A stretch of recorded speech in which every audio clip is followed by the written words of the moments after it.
हिंद दोस्तों, आपका स्वागत है। पिछली वीडियो में हमने जहादर शाह तक पढ़ लिया था, तो अगर आपने वो सारी वीडियोस नहीं देखी तो आप जाकर देख सकते हैं, मैं डिस्क्रिप्शन में लिंक डाल दूँगा। आज जो हम अपनी शुरुआत है वो फ़र्रुखशिया से करने वाले हैं, लेकिन उससे पहले एक पॉइंट जो मैंने जहादर शाह के बारे में बताना रह गया था पिछली वीडियो में, उसको समझ लेते हैं पहले। तो जहादर शाह ने क्या किया था, एक सिस्टम, एक व्यवस्था की शुरुआत की थी जिसको इजारा व्यवस्था या नीलामी व्यवस्था कहते हैं। इजारा व्यवस्था, इसमें क्या होता था, जो मतलब भूमि होती थी वहाँ से टैक्स कलेक्ट करने के लिए भूमि को ठेके पे दिया जाता था। वो भी बोली लगा क्या होता था, जैसे कि कोई आया वो बोलेगा कि हम इस ज़मीन से आपको 12 लाख रुपए ला के देंगे। कोई कहता था बोली लगा के हम इस ज़मीन से आपको मतलब लगान के रूप में इकट्ठा करके 15 लाख देंगे।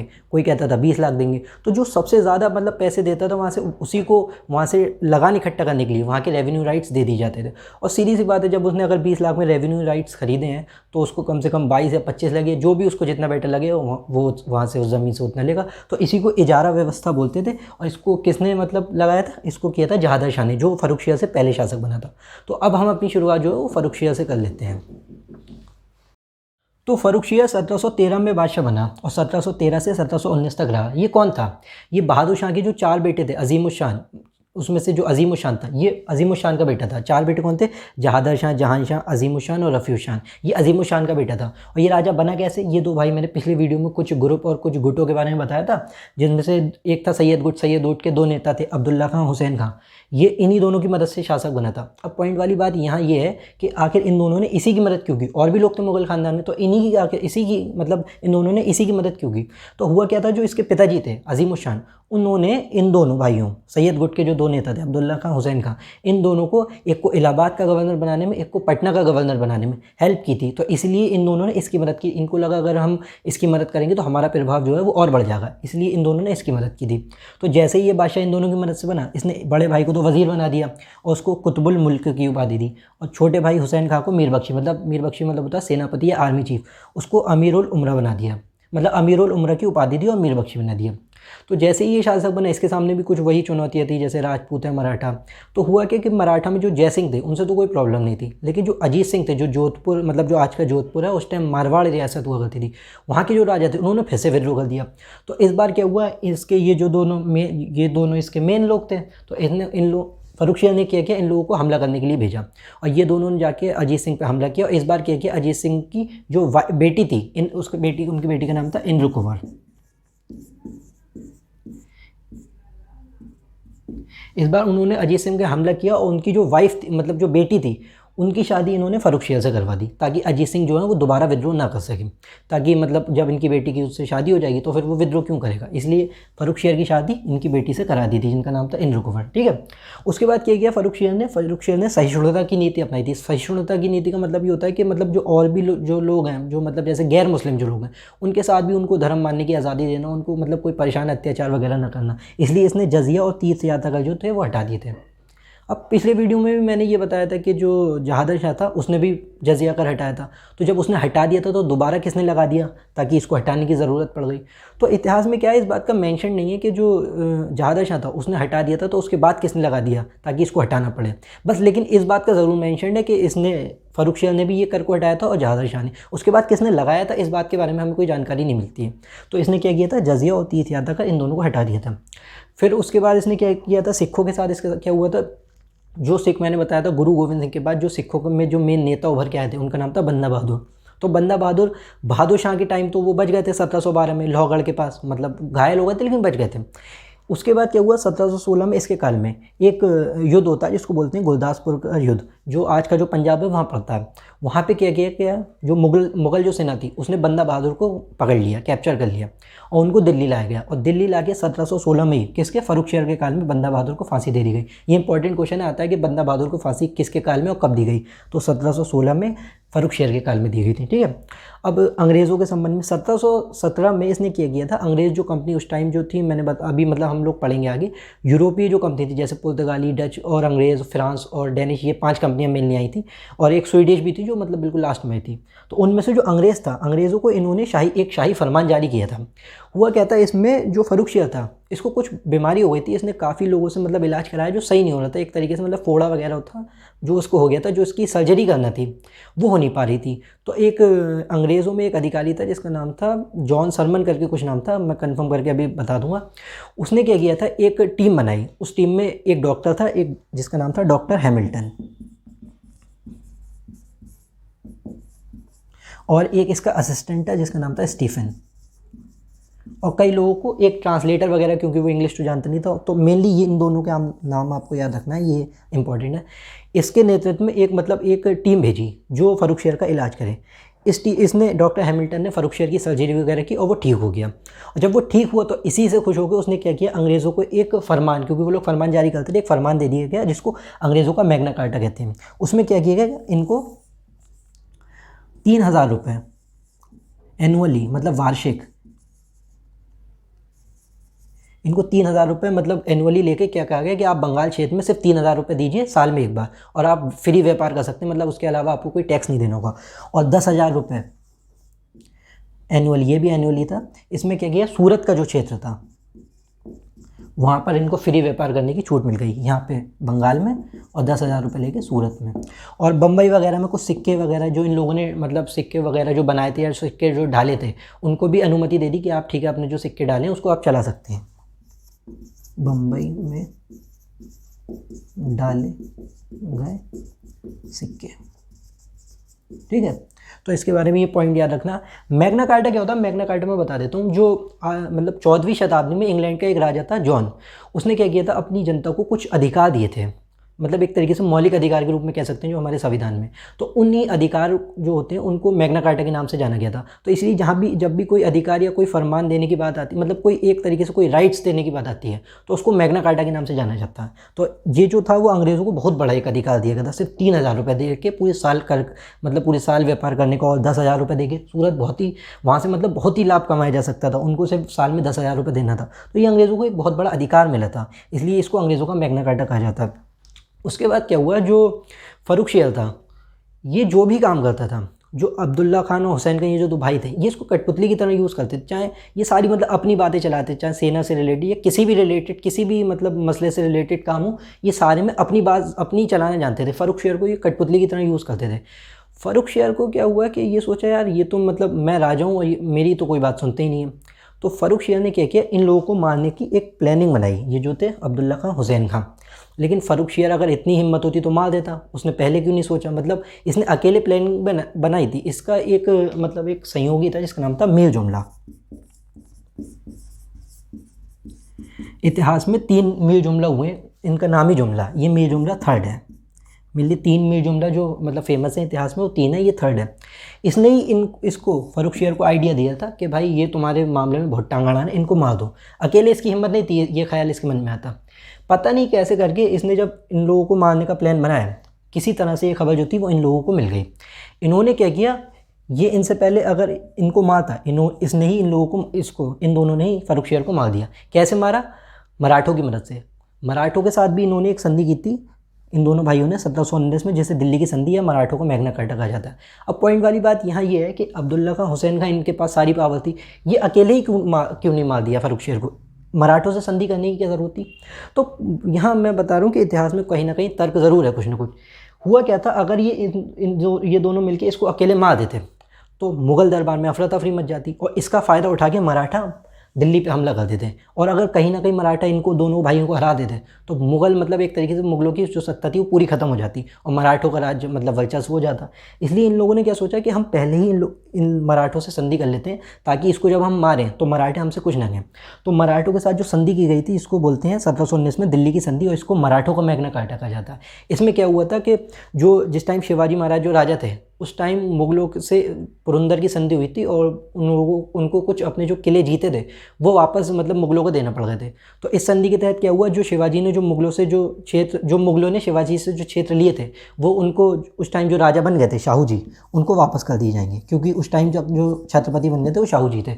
और जो मुग़लों ने भी जो क्षेत्र जीते थे उनमें से भी कुछ क्षेत्र जो थे वो और मतलब जो शाहू जीते या जो मराठा थे इनको वापस दे दिए जाएंगे। एक तरीके से मतलब काफ़ी क्षेत्र जो था मराठाओं को वापस मिल गया था, इसलिए इस संधि को मराठों का मैग्ना कार्टा कहा जाता है। मतलब एक तरीके से ये भी पूरा अधिकार मराठों को काफ़ी हद तक मिल गया था।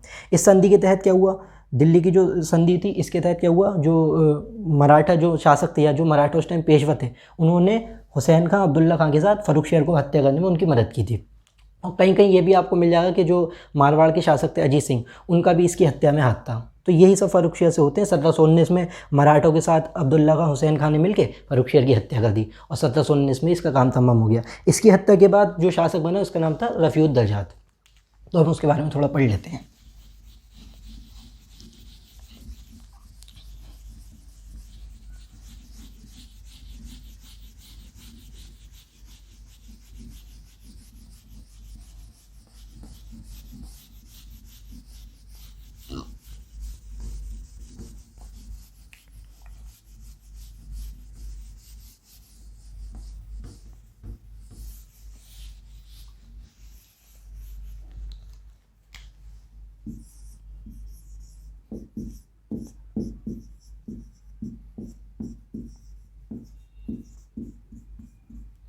ये 28 फरवरी,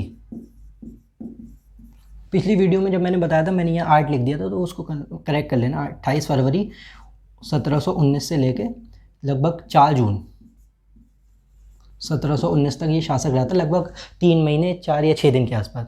और पूछा जाए सबसे कम समय तक जो मुग़ल बादशाह था वो कौन रहा था, तो यही था। और ये था कौन, ये जो मैंने बताया था नहीं, जो बहादुर शाह के 4 बेटे थे, जहादर शाह, जहान शाह, अजीमुल शाह, रफ़ीउल शाह, ये रफ़ीउल शाह का बेटा था। उसके पिता का क्या नाम था, रफ़ी उस शान, ठीक है। और ये लगभग 3 महीने और 6 दिन राजा रहा था। इसके बारे में कुछ खास पढ़ने को है नहीं। इसकी जो डेथ हुई थी वो टीबी से डेथ हो गई थी, इसके बारे में इतना ही दिया हुआ है, टीबी से इसकी डेथ हो गई थी। और इसके बारे में एक पॉइंट बहुत याद रखना, इसी के टाइम 1719 में निकुशियर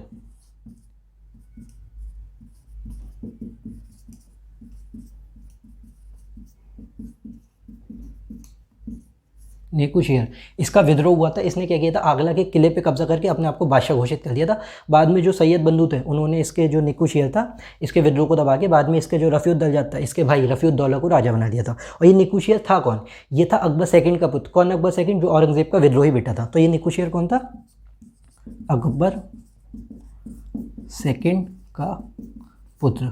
मैं एक वीडियो में पूरा मुग़ल फैमिली ट्री बता दूंगा, तो अभी क्योंकि कन्फ्यूजन रहती ना इसमें, तो मैं एक वीडियो में पूरा अलग से मुग़ल फैमिली ट्री बता दूंगा। अकबर सेकंड का ये पुत्र था। उसके बाद सैयद बंधु ने इसका मतलब दबा दिया था। बाद में जब इसकी मृत्यु हो गई थी 1719 में ही, 3 महीने 6 दिन के बाद, तो इसके बाद इसके जो भाई था रफ़ीउद्दौला उसको राजा बना दिया था। और इसकी मृत्यु पूछे किस बीमारी से हुई थी, टीबी से हुई थी। इसके बाद कौन राजा बना था, रफ़ीउद्दौला। इसने अपने आप को जो मतलब बादशाह घोषित किया था, मतलब बनाया तो सैयद बंधु ने था, पर ये जो बादशाह बना था उसका नाम था शाहजहां सेकंड के नाम से, सेकंड। और ये भी लगभग 2 या 3 महीने, 2 या ढाई 3 महीने, मतलब इससे थोड़ा सा ज़्यादा समय तक रहा था। तो ये जून से सितंबर 1719 तक ये शासक रहा था।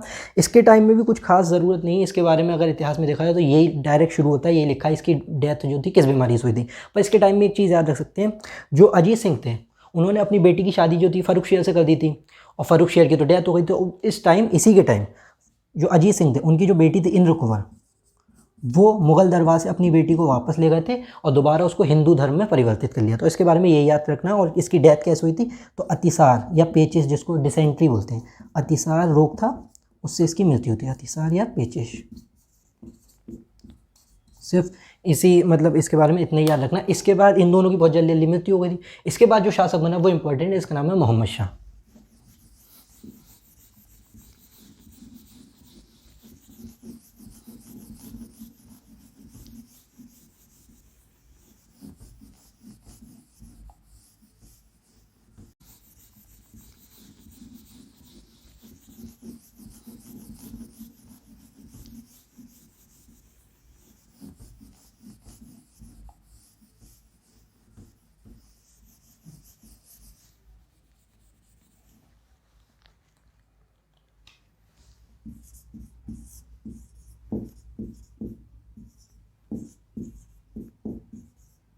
और इसको टाइटल दिया गया रंगीला, क्योंकि ये मतलब क्या है कि नाच गाना ये सब ज़्यादा देखता था, औरतों में ज़्यादा रहा करता था ये, इसलिए इसको ये टाइटल दिया गया। ये 1719 से 1748 तक शासक रहा था।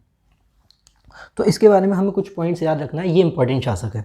तो अब हम मोहम्मद शाह के बारे में पढ़ना शुरू करते हैं। ये था कौन? ये जहान शाह जो बहादुर शाह का सबसे छोटा बेटा था, ये उसका बेटा था। इसका असली नाम क्या था? रोशन अख्तर।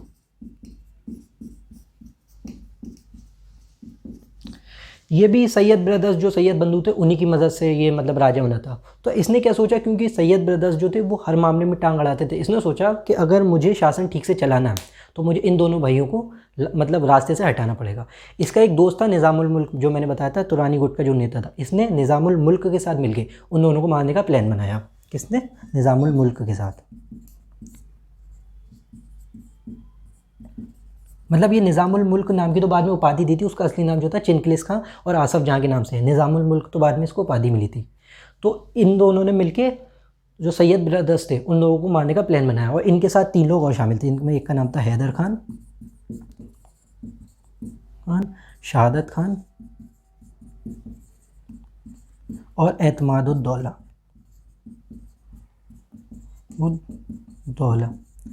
इन तीनों में से जो मेन ये जो था हैदर खान, इसने जाके हुसैन का जो छोटा भाई था उसकी हत्या की थी। तो हुआ क्या था, वो मतलब बगीचे में बैठा हुआ था चुपचाप, इसने जाके एक मतलब नॉर्मल सा एक चाकू था उससे जाके इसकी हत्या कर दी थी। तो इसके बाद जब इस छोटे भाई को मार दिया गया तो इन लोगों ने सोचा कि जो बड़ा भाई है वो शायद शांत हो जाएगा। उसने क्या किया, जब उसे इस बारे में पता चला, उसने मोहम्मद शाह की जगह एक मोहम्मद इब्राहिम नाम का एक मतलब मुग़ल से मतलब उनके ख़ानदान से रिलेटेड था, मोहम्मद इब्राहिम, उसको शासक घोषित कर दिया। और इनकी डेथ हुई कब थी? ये 1720 की बात है। कुछ ही टाइम बाद 1722 मतलब जो इसको शासक घोषित कर दिया था, कुछ ही टाइम मतलब 1 महीने के बाद मोहम्मद इब्राहिम को शासक घोषित कर दिया जब इसकी डेथ हुई थी। अब ये बात जब उन लोगों को पता चली, उसने क्या किया, कुछ ही टाइम बाद 1 महीने के बाद लगभग इसको जो बड़ा भाई था अब्दुल्ला खान, उसको गिरफ्तार कर लिया। और उसको कब मार दिया गया उसके बारे में इतिहास में कोई जानकारी नहीं है। तो 1720 में इसकी तो डेथ हो गई थी। इसने क्या किया, मोहम्मद इब्राहिम को इस वजह से शासक घोषित किया। जब उन लोगों को ये बात पता चली तो उन्होंने अब्दुल्ला खान को भी मतलब पकड़ लिया। उसके बाद इसको कब मार दिया गया इसका इतिहास में कोई मेंशन नहीं है। तो हुआ कि जब ये लोग मतलब इन लोगों को मार दिया गया तो अब तो मोहम्मद शाह मतलब फ्री हो गया उन लोगों से। उसने क्या किया, जो निज़ामुल मुल्क था इसको अपना वज़ीर बना दिया, इनाम के लिए वज़ीर घोषित कर दिया। और इसके टाइम पे मतलब जो मुग़ल साम्राज्य था वो हो तो पहले से ही कमज़ोर चुका था।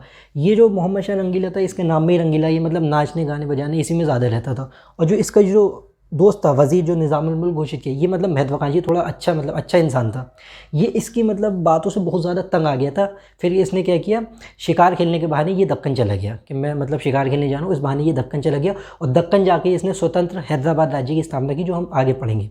तो हैदराबाद राज्य की स्थापना किसने की थी? निज़ामुल मुल्क ने, जो इसी से परेशान, इसकी हरकतों से परेशान होकर दक्षिण चला गया था।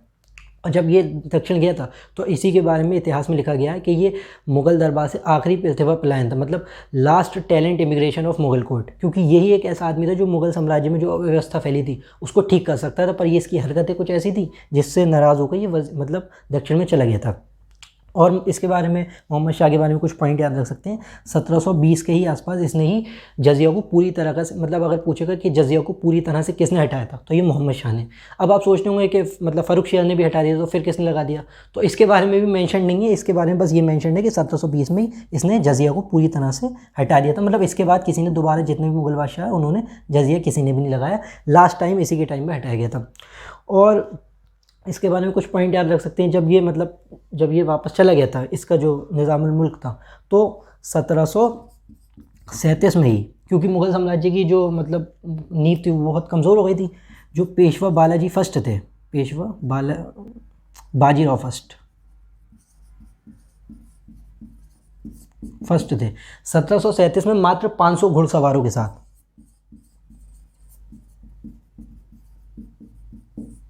उन्होंने क्या किया, दिल्ली पे चढ़ाई कर दी। और उससे भी बड़ी बात है कि उनका किसी ने विरोध भी नहीं किया। इससे क्या हुआ, जो मुग़लों की कमज़ोरी थी वो सबके सामने उभर के आ गई। और इसी का परिणाम ये हुआ कि 1739 में ही एक ईरान का जो रूलर था, जिसको आपने सुना होगा नादिर शाह के नाम से, नादिर शाह, इसने क्या किया, दिल्ली सल्तनत पे हमला कर दिया, मतलब मुग़लों के ऊपर। और मुग़लों को इतनी बुरी तरीके से हरा दिया, बहुत ही, और इतनी सारी संपत्ति लूट के गया था, लगभग 70 करोड़ के आसपास। तो इसके बारे में मैं नादिर शाह के बारे में एक अलग से वीडियो बनाऊंगा, क्योंकि वहाँ से मेंस का क्वेश्चन आने का चांस है, तो हम वहाँ पे मेंस के क्वेश्चन के हिसाब से पढ़ेंगे। यहाँ अभी इतना ही समझ लीजिए कि 1739 में ही नादिर शाह ने जब मोहम्मद शाह रंगीला था उसी के काल में दिल्ली, मतलब दिल्ली सल्तनत ने इंडिया पे अटैक किया था, और बहुत सारी लूट मचा के ये वापस चला गया था। वापस कैसे गया था, इसकी जो मतलब बेटी थी उसका निकाह जो था अपने बेटे के साथ करा दिया था। इसके बारे में हम अगली वीडियो में पढ़ेंगे। और फिर 1748 में जब नादिर शाह, मतलब नादिर शाह की कुछ टाइम बाद डेथ हो गई थी, ये ईरान वापस चला गया था। इसका जो उत्तराधिकारी मतलब इसका बेटा नहीं था, इसके बाद इसका जो आर्मी चीफ था जिसका नाम था अहमद शाह अब्दाली,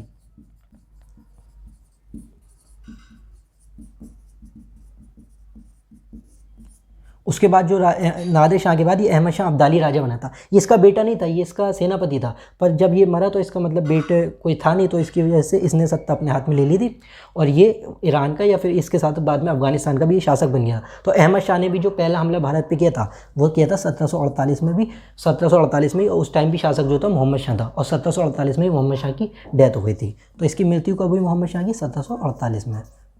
किसकी? इसकी मृत्यु। ठीक है, तो इसकी मृत्यु हो गई। इसके बाद इसका जो शासक था वो इसका बेटा बना जिसका नाम था अहमद शाह। तो हम उसके बारे में पढ़ लेते हैं।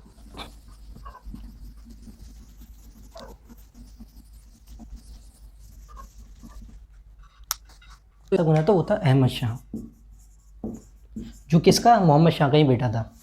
ये 1748 से 54 तक, लगभग 6 साल के आसपास ये शासक रहा था। तो जब इसके टाइम, इससे पहले इसके पिताजी के टाइम वो वैसे ही नादिर शाह तो हमला कर चुका, तो इसके टाइम मतलब वित्तीय व्यवस्था बहुत बहुत ज़्यादा ख़राब हो गई थी। तो इसके टाइम वित्तीय व्यवस्था बहुत ख़राब,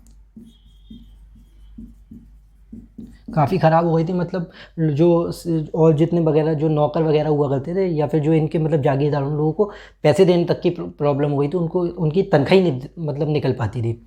और इसके टाइम एक नाम आप याद रख सकते हैं, उधम बाई, एक महिला थी जो जिनको राजमाता कहते हैं, मतलब मुग़ल साम्राज्य में ही राजमाता के तौर पे उनका जो मतलब उन्होंने ही जो पूरा राज्य था उसकी बागडोर संभाली हुई थी।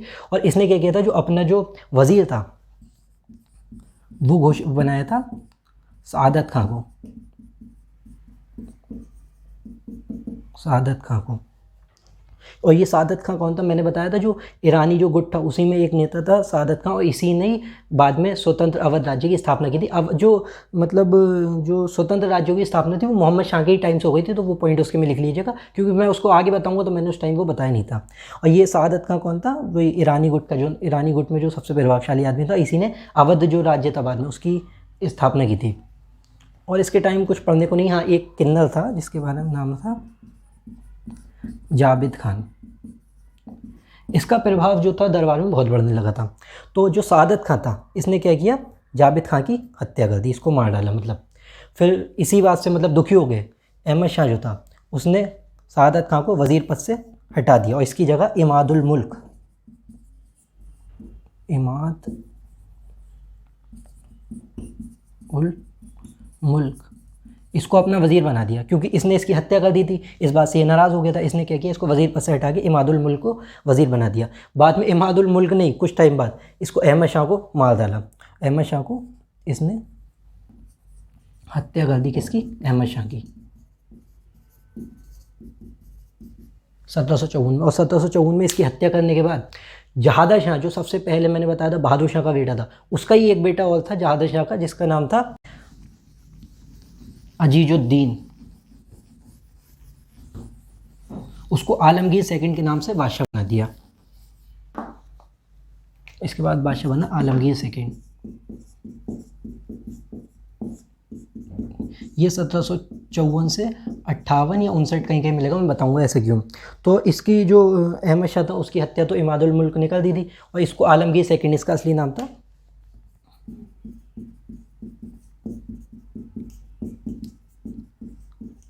अजीज़ उद्दीन। ठीक है, अजीजुद्दीन इसका नाम था। ये किसका बेटा था? ये जहादर शाह का बेटा था। जो सबसे पहले बहादुर शाह का जो 4 बेटे थे उनमें से एक बेटा था जहादर शाह था, ये उसी का बेटा था। इसका असली नाम था। और इसके बारे में सिर्फ एक ही पॉइंट याद रखने का, ये प्लासी के टाइम मुगल बादशाह था। प्लासी के पूछे, प्लासी के टाइम कौन मुगल बादशाह? तो ये था।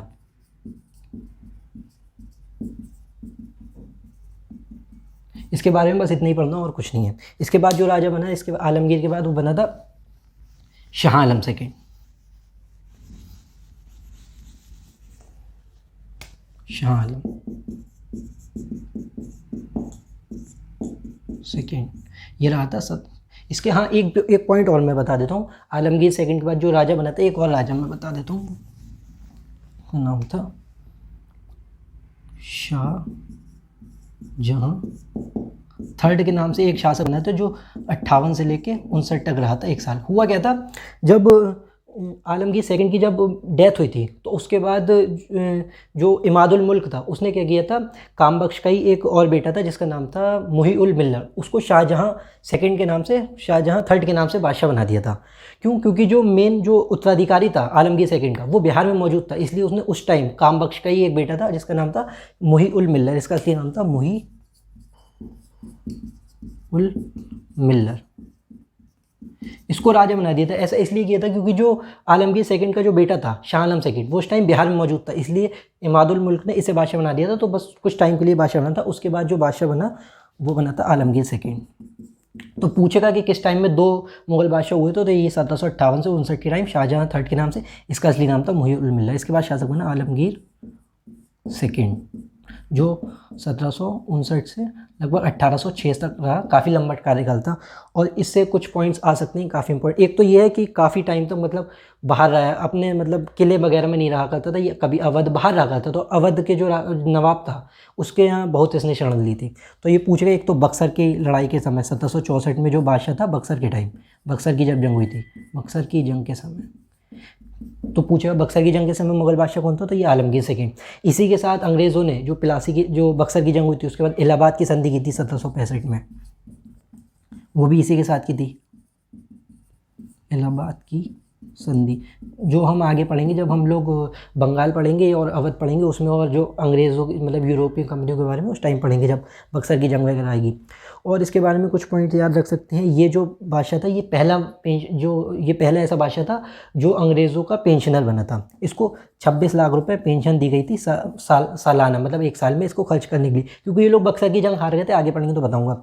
और 53 लाख रुपये पर्सनल, 53 लाख रुपए, ये 26 लाख रुपए पर्सनल दिए गए, तो 53 लाख रुपए इसके प्रशासन के रख रखाव, मतलब जैसे प्रशासन के लिए सेना वगैरह का खर्च वगैरह था उस लिए। और ये पहला ऐसा मतलब मुगल बादशाह था जो अंग्रेज़ों का पेंशनर बना, और इसको कुछ टाइम के लिए मतलब क्या बोलते हैं, नज़रबंद रखा गया था। नज़रबंद का मतलब यहाँ ये नहीं कि इसको कहीं जाने नहीं दिया था। नज़रबंद का मतलब ये था कि अंग्रेज़ अब ये जो भी फैसले लेगा वो अंग्रेज़ों से पूछ के लेगा। तो ये नज़रबंद होने वाला भी पहला बादशाह था। यहाँ मैं बता रहा हूँ, नज़रबंद का मतलब ये नहीं है कि इसको मतलब कमरे में कैद करके रख दिया था, कहीं जाने ही नहीं दे रहे थे। नज़रबंद का मतलब यहाँ पर ये है कि ये जो भी अब फैसले लेगा, मतलब अपने फैसले लेने के लिए पूर्ण रूप से स्वतंत्र नहीं था। तो ये नज़रबंद होने वाला बादशाह था पहला।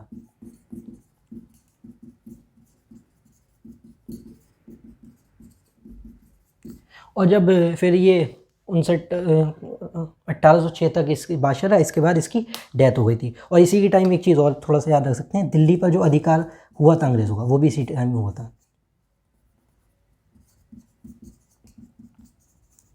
तो पूछे दिल्ली पर अधिकार अंग्रेज़ों का किस टाइम हुआ था, तो 1806 में जाके इसी के समय हुआ था। इसके बाद इसका बेटा बादशाह बना था जिसका नाम था अकबर सेकंड।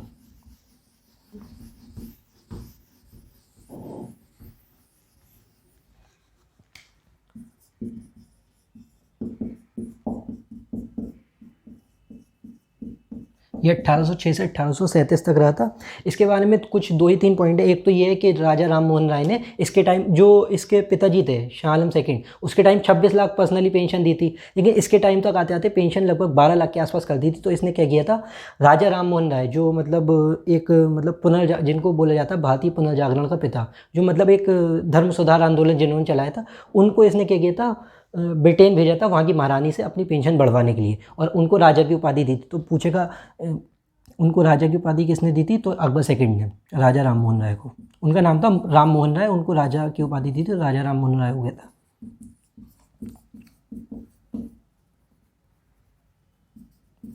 राजा की उपाधि। और इसी के टाइम पे क्या हुआ था, जो मुगलों के जो सिक्के वगैरह हुए थे वो चलाने, मतलब वो डलने ही बंद हो गए थे। होता क्या था, जब मुग़ल मतलब जो भी कोई राजा बनता था तो दो काम ज़रूर होते थे जिनके बिना ये समझ लीजिए माना जाता था कि वो राजा है ही नहीं। एक खुतबा पढ़ा जाना, खुतबा एक तरीके मतलब प्रमाण पत्र था, जब वो पढ़ा जाता था तो ये घोषित हो जाता था कि ये इंसान राजा बन गया। जैसे बाबर का नाम का खुतबा पढ़ा गया तो बाबर राजा बन गया। तो इसके टाइम क्या हुआ, खुतबा पढ़ना बंद हो गया और जो सिक्के चलाए जाते, जैसे जो भी जो राजा बनता था उसके नाम पर ये सिक्के ज़रूर जारी किए जाते थे। इसके टाइम सिक्के जारी करना ही बंद कर दिए गए थे। तो यही इसके बारे में कुछ पॉइंट्स याद रख सकते हैं, सिक्के डलना बंद।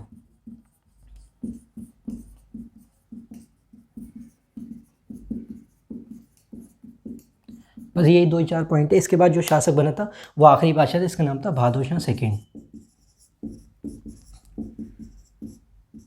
ओके, जो 1837 से 57 तक लगभग राजा रहा था, 20 साल के आसपास। ये बहुत ही बूढ़ा था, मतलब काफ़ी इसकी एज थी और ये मेनली शायर हुआ करता था। तो आपने पढ़ा होगा इनके बारे में, काफ़ी शेर व शायरी लिखते थे। इनके मतलब जो 1857 की क्रांति हुई थी तो बाद में जो मतलब वहाँ के जो लोग थे उन्होंने इन्हीं को अपना नेता घोषित किया था। इन्हीं के मतलब छाँव के नीचे अपना मतलब जो क्रांति की थी उसकी आवाज़ उठाई थी। और इनका एक जो मतलब बोल सकते हैं जो सेनापति था, इसका नाम था बख्त खां रोहिला।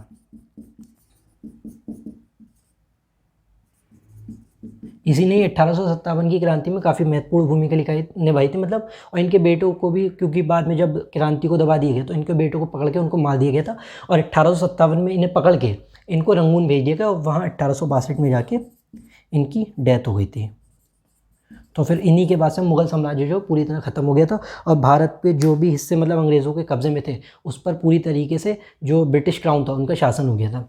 तो 1862 में मुग़ल साम्राज्य का अंत हो गया। और बस हमें यहाँ तक इनके बारे में इतना ही पढ़ना, क्योंकि ये इनकी मृत्यु हुई कहाँ थी तो पूछेंगे रंगून में। और अब इनके बारे में ख़त्म हो गया। हमारा इसका एक टॉपिक रह गया नादिर शाह का आक्रमण, तो वो मैं अगली वीडियो में पूरा बताऊँ, क्योंकि वहाँ से मतलब मेंस के क्वेश्चन आने के चांस बहुत है। वहाँ से सिलेबस शुरू नहीं होता है, मतलब यूपीएससी है जो उसका मेंस का सिलेबस है वो 1757 के आसपास से शुरू होता है। पर क्योंकि वहाँ से क्वेश्चन आने के काफ़ी चांस है, मुझे मतलब ऐसा फील होता है कि इस बार आ जाएगा, तो मैं उसको अगली वीडियो में काफ़ी डिटेल में पढ़ा दूँगा, मतलब पूरा उसके बारे में, उसके क्या कारण थे, क्या परिणाम हुए जब नादिर शाह ने आक्रमण किया, तो हम उसके बारे में पूरा पढ़ लेंगे। तो अब हम अगली वीडियो में मिलेंगे। जय हिंद।